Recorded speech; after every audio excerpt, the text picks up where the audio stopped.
Rumi said, if words come from the heart, they will enter the heart.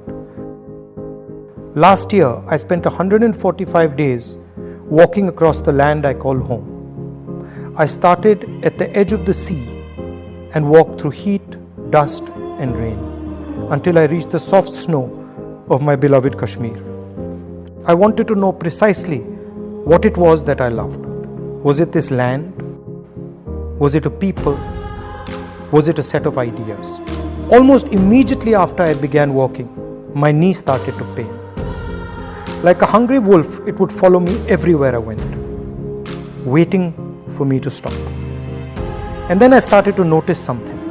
Every time I would think about stopping, every time I considered giving up, someone would come and gift me the energy to continue. Once it was a lovely little girl with a beautiful letter. Another time an old lady. Then a man who suddenly ran up to me and hugged me.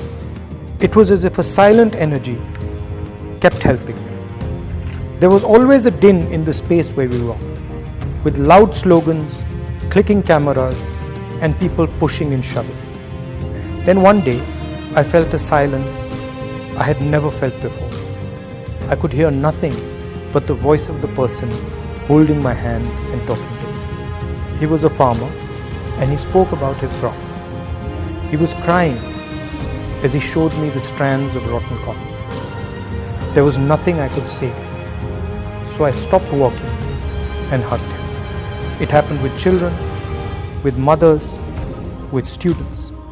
It happened with shopkeepers, carpenters, and laborers. It happened with soldiers. Now, I would almost never hear myself or the crowd. My attention would not move from the person who spoke into my ear. The object of my love had suddenly revealed herself. My beloved Bharat Mata was not a land.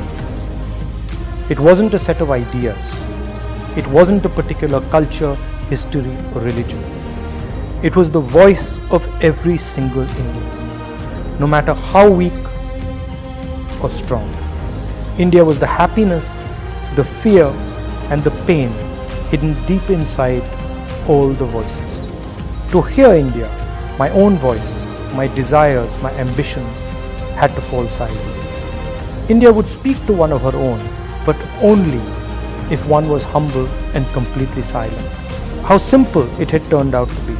I had been looking in the river for that which could only be found in the sea.